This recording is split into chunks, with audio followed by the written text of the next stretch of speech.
வணக்கம் ஃப்ரெண்ட்ஸ், இன்றைக்கி வந்து பார்த்திங்கன்னா நம்ம வீட்டிலே ரொம்ப ஈஸியான முறையில் பிரெட் க்ரம்ஸ் எப்படி செய்கிறதுன்னு பார்க்கலாம்.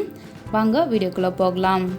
இந்த பிரெட் க்ரம்ஸ் செய்கிறதுக்கு நான் 6 பிரெட் ஸ்லைஸ் வந்து எடுத்துருக்கேன். உங்களுக்கு எவ்வளோ தேவைப்படுமோ அந்த அளவுக்கு எடுத்துக்கங்க. இப்போ நம்ம இதில் சைடில் இருக்கிற இந்த ப்ரௌன் கலர் பார்ட்லாம் வந்து கட் பண்ணிடலாம்.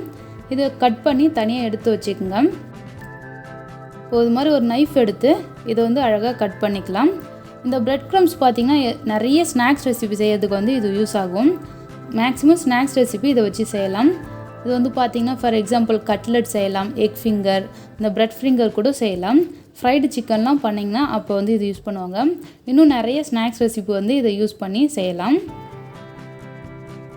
இது மாதிரி சைடில் இருக்கிறதுலாம் வந்து கட் பண்ணி எடுத்துக்கோங்க.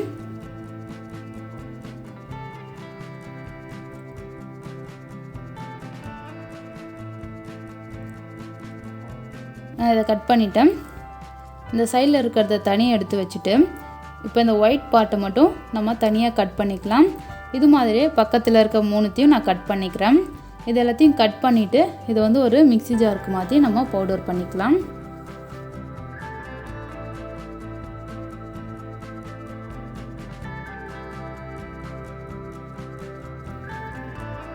இப்போ எல்லாமே கட் பண்ணியாச்சு. இப்போ இதை நம்ம ஒரு மிக்ஸி ஜாருக்கு மாற்றி இதை கொஞ்சம் பவுடர் பண்ணிக்கலாம்.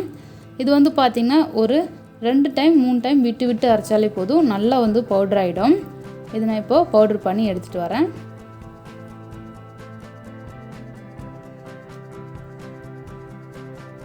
பாருங்கள், நல்லா சூப்பராக வந்து பவுடர் ஆயிடுச்சு.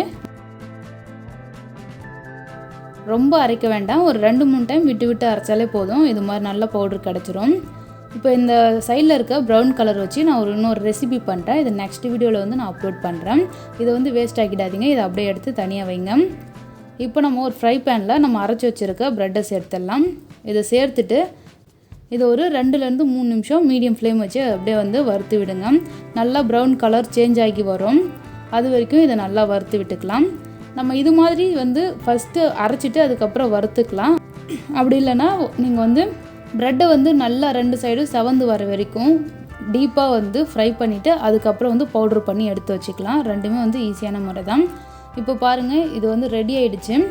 நல்லா நீங்கள் கையில் எடுத்து பார்த்தீங்கன்னா அது நொறுங்கணும், அது மாதிரி வந்து நல்லா கிறிஸ்பியாக இருக்கணும், அப்போ தான் வந்து கரெக்டான பக்குவம். அவ்வளோதான், சூப்பராக ரெடி ஆகிடுச்சு. இந்த ரெசிபி நீங்கள் கண்டிப்பாக வீட்டில் ட்ரை பண்ணுங்கள்.